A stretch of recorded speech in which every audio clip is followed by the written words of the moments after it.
Good evening. Ionic equilibrium में बेटा हमने बहुत सारी चीजें सीख ली हैं। आज हम बात करेंगे आयनाइजेशन ऑफ H2O। ओके, तो हेडिंग डाल लीजिएगा आयनाइजेशन ऑफ H2O। हाँ, H2O अगर आप इसके आयनाइजेशन की बात करेंगे तो ये आपकी एक रिवर्सिबल रिएक्शन मिलेगी और आप सबको पता है ये H प्लस भी दे सकता है आपको और OH माइनस भी देगा। ठीक है, एक और चीज, छोटी सी चीज और समझ लीजिए। कई बार ये इक्वेशन हम ऐसे भी लिख सकते हैं। अगर मैं यहां पे लिख दूं 2H2O तो ये आपको H3O प्लस और साथ में OH माइनस। प्लीज ध्यान रखिएगा ये दोनों ही इक्वेशन आपकी सेम है, इनमें कोई फर्क नहीं है। आप एक H2O और डाल दोगे ना तो भी कोई फर्क नहीं पड़ेगा। यस, तो ये थोड़ा सा ध्यान रखिएगा। अब यहां पर एक टर्म आता है जब आप बात करते हैं प्योर वाटर की, तो प्योर वाटर समझिएगा। प्योर वाटर का मतलब होता है, आज के बाद हमेशा ध्यान रखिएगा, प्योर वाटर का मतलब है ऐसा वाटर जिसकी डेंसिटी जो है वो 1 ग्राम पर सेंटीमीटर क्यूब हो। कभी भी आपसे प्योर वाटर कहा जाए तो आपको बस ये ध्यान रखना है, या आप इसे 1000 kg पर मीटर क्यूब कह सकते हैं। ठीक है, तो प्योर वाटर जब भी होगा, इसको आप दूसरे वे में कैसे कहेंगे? आपके पास अगर 1 लीटर प्योर वाटर है, 1 लीटर प्योर वाटर का मतलब ये इक्वलेंट होगा 1 kg वाटर के। प्योर वाटर है तो 1 लीटर जो है वो 1 kg के बराबर होगा, क्योंकि उसकी डेंसिटी 1 ग्राम पर सेंटीमीटर क्यूब है। ये बात समझ में आई? अच्छा, अब देखिए इंटरेस्टिंग चीज, कितने मोल्स होंगे बता सकते हैं मुझे? हाँ, 1 लीटर H2O का मतलब प्योर वाटर की बात हो रही है। कितने मोल्स? बाय 18। ओके, इसको नोट कर लीजिए, रट लीजिए इसको। 55.55 मोल्स होंगे बेटा। बिल्कुल सही बात है आपकी, 1000/18 आ जाएगा। क्या बात, क्लियर? ये सबको समझ में आया? अच्छा जी, अब अगर मैं आपसे कहूं कि molarity of H2O, obviously pure की बात हो रही है, मोलैरिटी ऑफ H2O, तो 55.55 मोल्स 1 लीटर में हो गए। कितनी हो गई? 55.55। ये कह सकते हैं मोलैरिटी 55.55 हो गई, मोल्स पर लीटर ही तो था। बिल्कुल सही बात है आपकी। चलिए, तो अब देखें, H2O गिव्स यू, आयनाइजेशन करा रहे हैं H plus plus OH minus. T is equal to 0 पे आपके पास क्या था? 55.55 moles H plus 0 OH minus 0। Equilibrium पे एट सम टाइम T आप क्या कह सकते हैं? 55.55 माइनस X। अभी मोल्स के टर्म्स में ले लीजिए, आप 1 माइनस अल्फा भी लिख सकते थे, बट मैं मोल्स के टर्म्स में भी आपको करके दिखा दे रहा हूं। ये बात समझ में आई? अच्छा, वाटर कितना है? 1 लीटर। तो बाय 1 करेंगे तो यही आपका कंसेंट्रेशन भी हो जाएगा, इसलिए मैंने उसे 1 माइनस अल्फा के टर्म्स में नहीं लिखा। ठीक है, चलिए, के इक्विलिब्रियम क्या हो जाएगा जल्दी से मुझे बताइए। के इक्विलिब्रियम आपका हो जाएगा H प्लस OH माइनस, ये तो प्रोडक्ट का कंसेंट्रेशन हो गया, डिवाइडेड बाय H2O। हाँ जी, कोई डाउट? कोई डाउट नहीं, अच्छी बात। अब एक ध्यान रखिएगा बेटा, एक टेम्परेचर है 25 डिग्री सी। ठीक है, 25 डिग्री सी पे जो आपका H प्लस कंसेंट्रेशन होता है वाटर में, वो आपका होता है 10⁻⁻⁷। ये ध्यान रखना, ये याद करने वाली चीज है। इसमें इंपॉर्टेंट क्या है? एक तो टेम्परेचर 25 डिग्री सी पे इतना होता है, अगर आप टेम्परेचर को चेंज कर देंगे तो ये वैल्यू चेंज हो जाएगी। इसका मतलब मेरे पास जो x है वो कितना आ गया? 10⁻⁻⁷। क्लियर हुआ? अब देखिए, K equilibrium is x square divided by 55.55 minus x, ये लिख सकता हूं. ओके, अब आपने कहा सर x की वैल्यू तो 10 टू दी पावर -7 है, ये 10 टू दी पावर -7 55.55 के कंपैरिजन में बहुत छोटा है, तो मैं इसे क्या लिख सकता हूं? मैं इसे लिख सकता हूं एक्स स्क्वायर बाय 55.55. ये बात कितनों को समझ में आई? इस x को मैंने 0 लिख दिया. क्यों? Because this x is negligible. This x is negligible in comparison of 55.55. ये बात समझ में आई? चलिए, अब x की वैल्यू तो आपको पता है, तो अब देखिएगा यहां पे बहुत इंपॉर्टेंट कॉन्सेप्ट है. आप K equivalent multiplied by 55.55 is equal to x square, ऐसा लिख सकते हो. K equivalent multiplied by, okay, x की वैल्यू आपको पता है, x की वैल्यू आपको पता है, ठीक है. तो यहां पे आप क्या कह सकते हैं? आप कहेंगे कि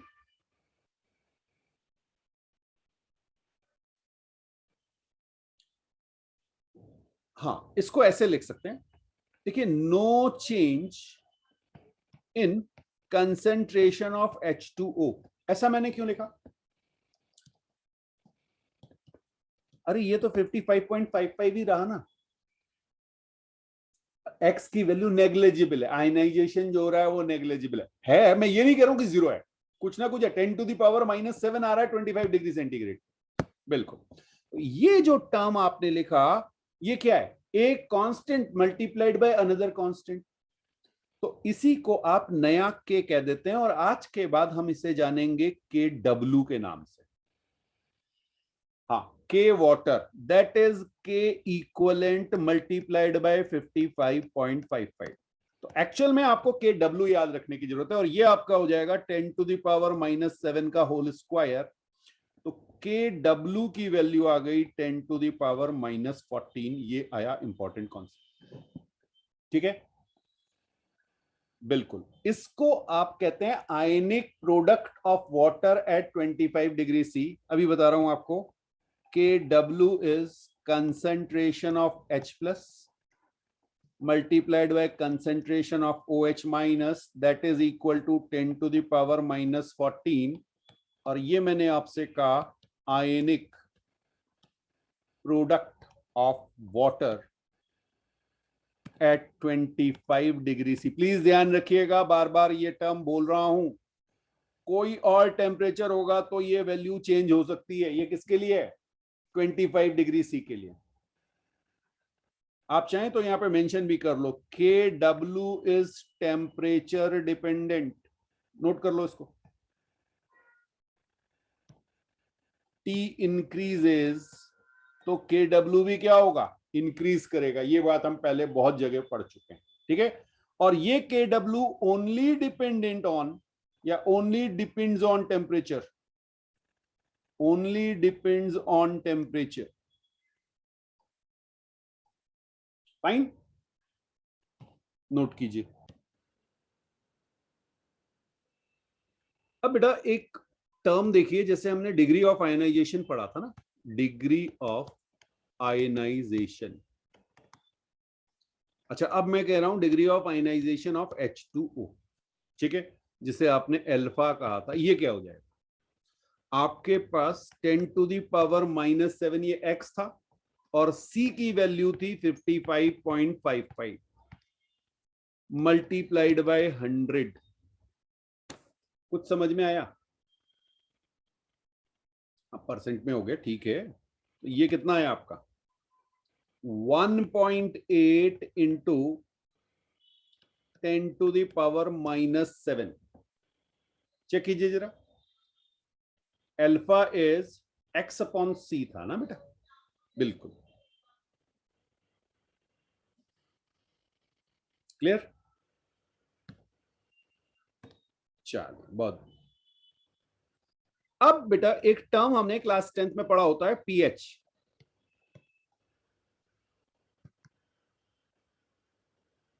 तो लिखिएगा पीएच ऑफ सॉल्यूशन। ठीक है, अब ये पीएच होता क्या है, देखिए पीएच को डिफाइन किया गया है minus log of concentration of H plus. pH is minus log of concentration of H plus. Maximum cases में इस फॉर्मूले से काम चलता है। अब ये जो आपका कंसेंट्रेशन ऑफ H प्लस है, ये है बेटा active mass of H plus. बस एक छोटी सी चीज का ध्यान रखिएगा, बल्कि मैं तो कहूंगा इसे रट लो। हाँ, ये ऑलमोस्ट इक्वल होता है मोलर कंसेंट्रेशन के, मोलर कंसेंट्रेशन के बराबर होता है। ठीक है, लेकिन एक चीज का ध्यान रखना, जरूरी नहीं है हमेशा हो।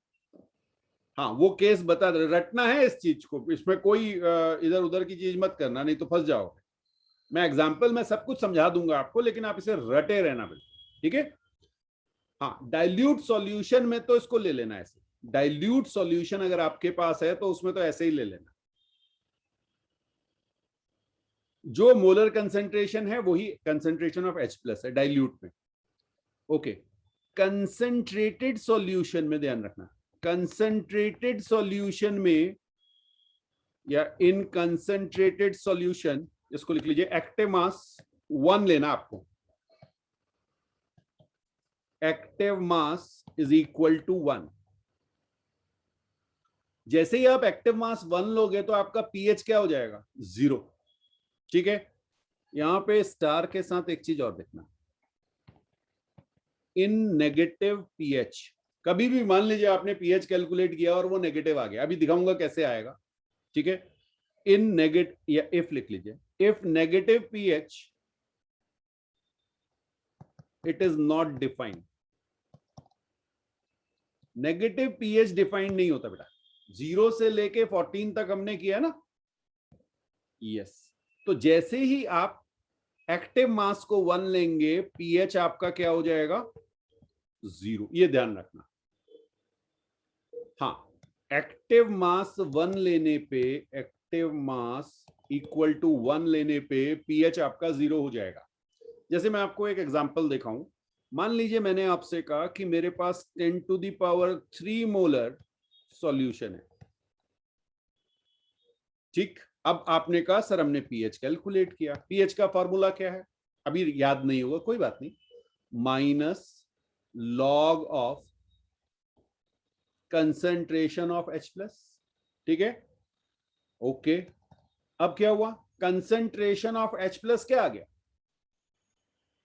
Minus log 10 to the power 3। ये समझ में आया, और ये आपका आंसर आ गया -3।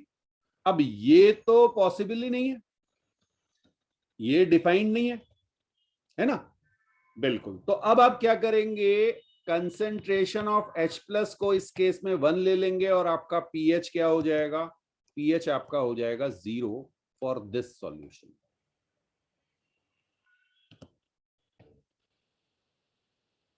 अब बेटा बहुत सिंपल सा कॉन्सेप्ट हमेशा के लिए याद रखिए, चाहे तो स्टार के साथ इसको लिख लीजिए। अगर आपका H प्लस कंसेंट्रेशन इंक्रीज होगा, H प्लस इंक्रीज होगा तो आपका पीएच डिक्रीज होगा, ये ध्यान रखना।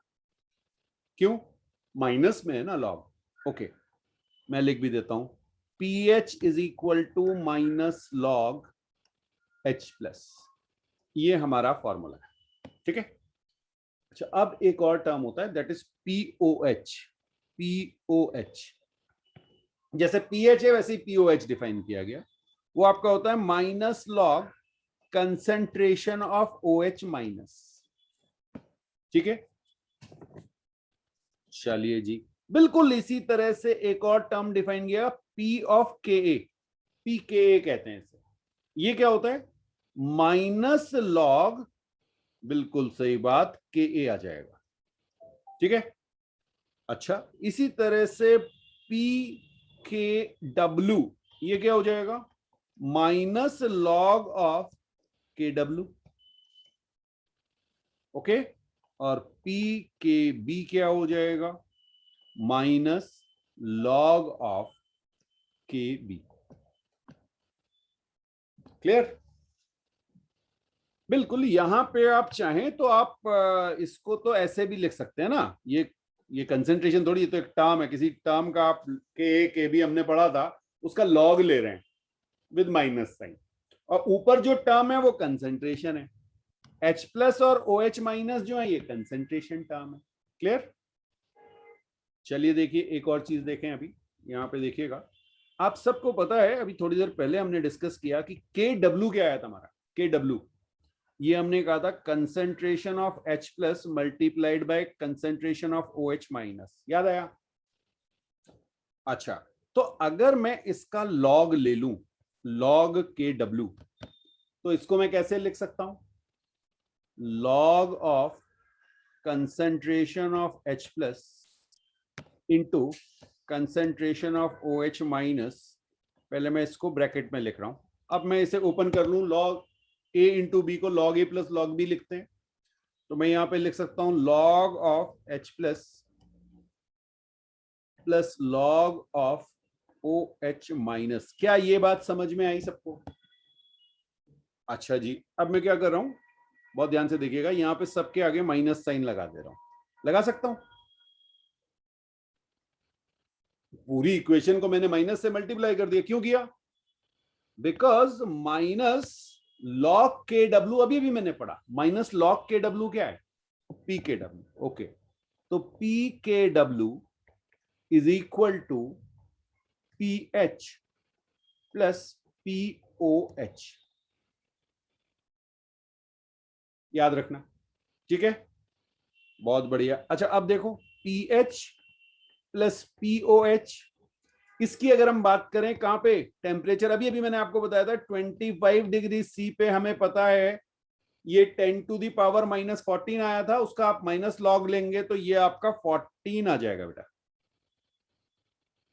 तो आज के बाद याद रखना, at 25 degree C pH plus pOH gives you 14, तो पीएच और पीओएच का सम 14 आएगा। प्लीज इस टेम्परेचर को याद रखिएगा, इसी टेम्परेचर पे ये होगा और किसी पे नहीं, क्योंकि वहां पे वैल्यू चेंज हो गई होगी। अब बेटा अगर मैं आपसे कहूं एट 25 डिग्री सी, बहुत ध्यान से इसको देखिएगा, बड़ी आसान सी चीज है, पीएच ऑफ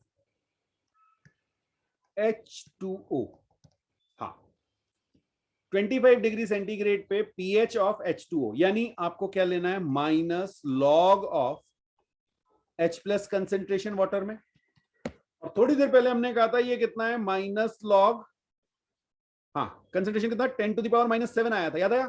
तो ये कितना हो गया बेटा, 7, ठीक है? इसी तरह से अगर मैं POH निकालूं तो POH of H2O is minus log of concentration of OH minus, concentration of OH minus कितना था, minus log 10 to the power minus 7, बराबर थे दोनों? ओके, तो ये भी 7 आ गया, ध्यान से। अब इन दोनों को ऐड करो, मिलके कितना हो गया, 14, आ गया समझ में?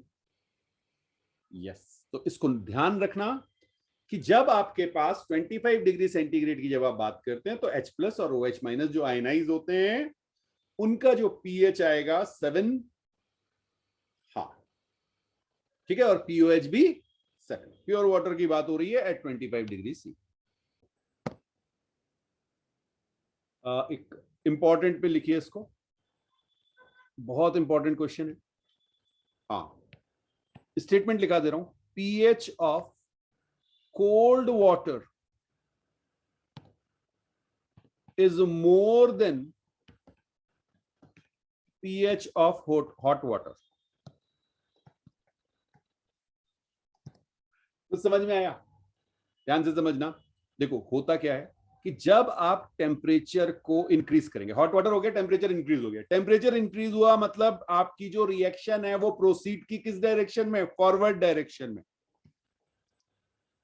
ये बात समझ में आई? ये सारी चीजें बता चुका हूं आपको, फॉरवर्ड डायरेक्शन में रिएक्शन प्रोसीड करेगी। ओके, अब अगर ये फॉरवर्ड डायरेक्शन में प्रोसीड कर रही है, इसका मतलब H प्लस कंसेंट्रेशन इंक्रीज कर रहा है, और अभी अभी हमने लिखा जब H प्लस कंसेंट्रेशन इंक्रीज होता है तो pH डिक्रीज करता है। यस, ठीक। तो इसमें कई बार बड़ा कंफ्यूजन हो जाता है, बोले सर H प्लस बढ़ रहा है, H प्लस बढ़ रहा मतलब pH डिक्रीज कर रहा है। इसको रट लेना, सीधा क्वेश्चन पूछा जाता है स्कूल में 1 मार्क का और कंपटीशन में 4 मार्क का।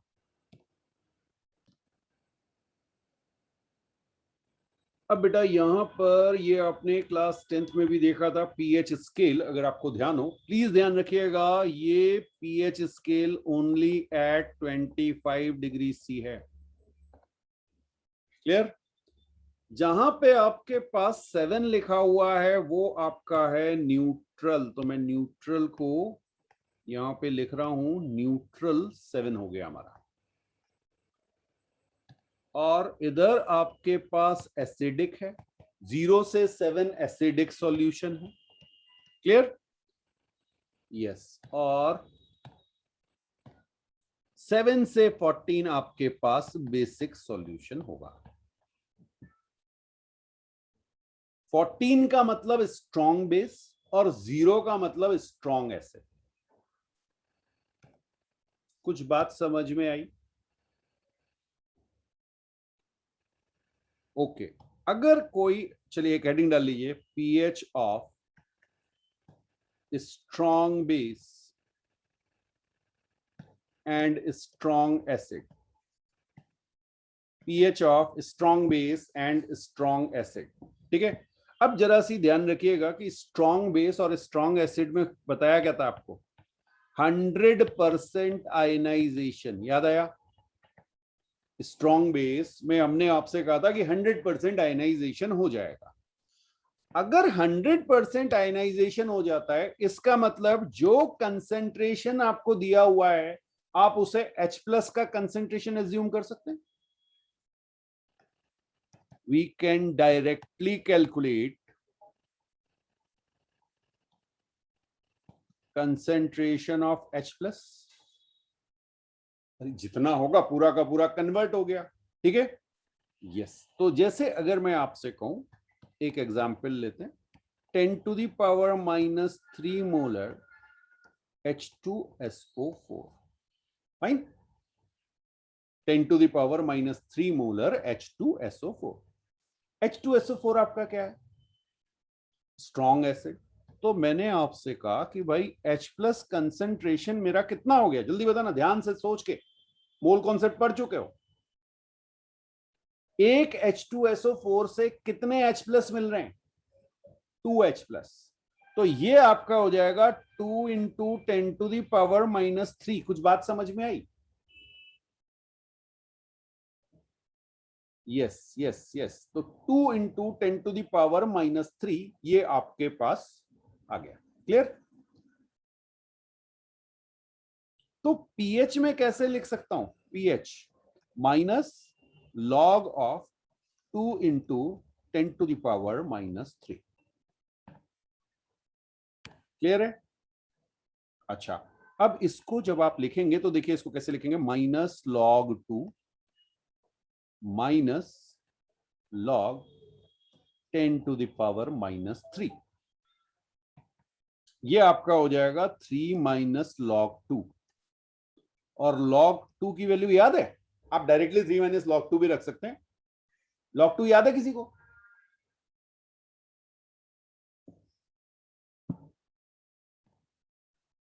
.3010, 3 माइनस 0.3010। ठीक है। तो ये आप 0.3 ले लीजिए तो 2.7 के आसपास आ जाए।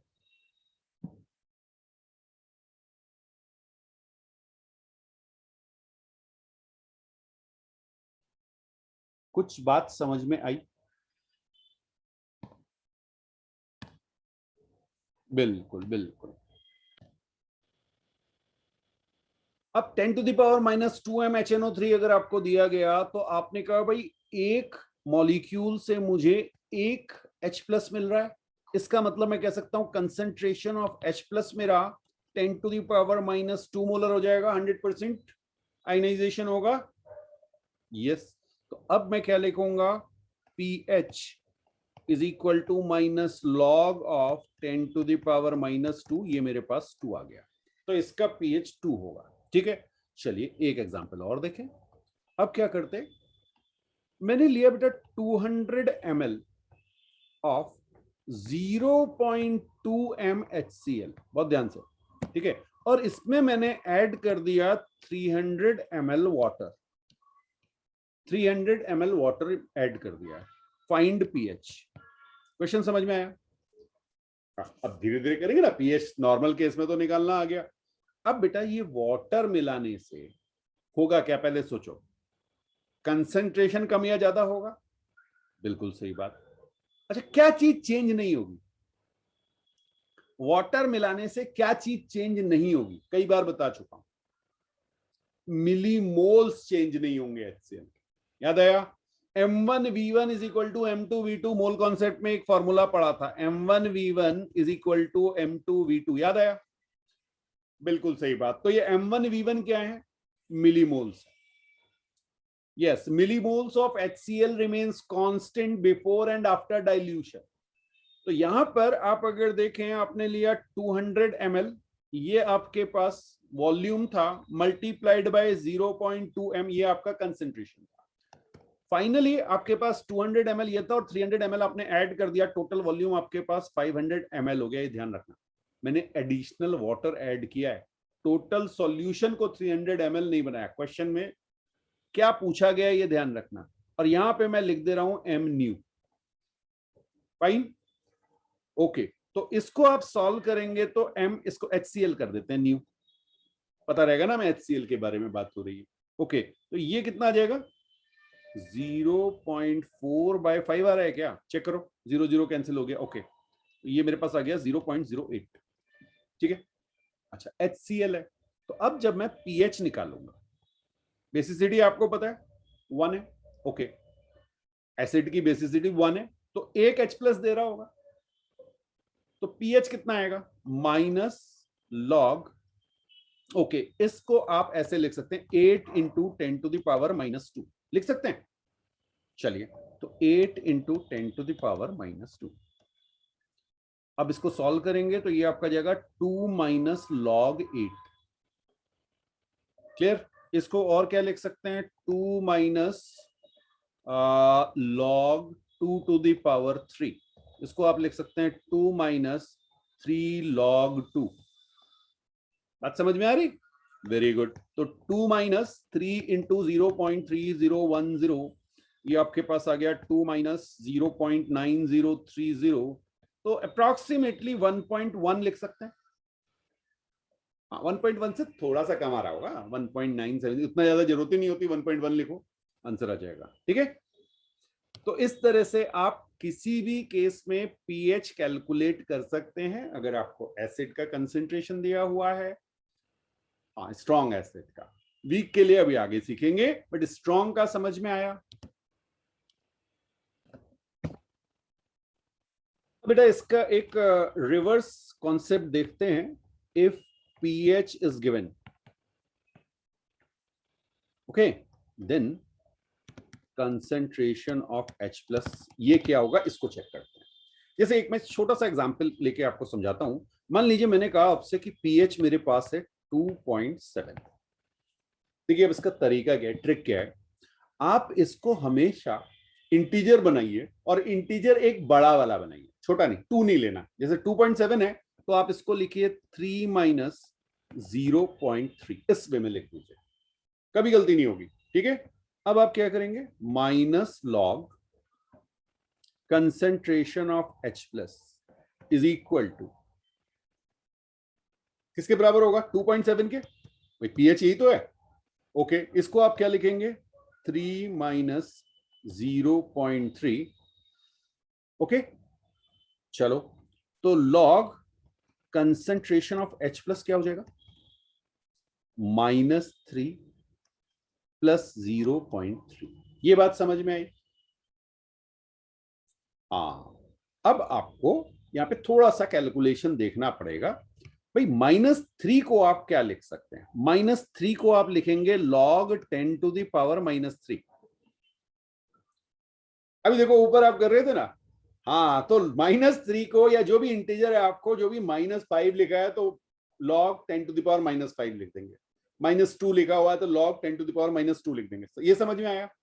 अच्छा, ये जो 0.3 आया ना आपका 0.3, ये आपका अभी अभी हम देख रहे थे 0.3010, ये हमारा log 2 के बराबर, तो इसको हमने कर दिया प्लस log 2। थोड़ा सा ट्रिकी है ये।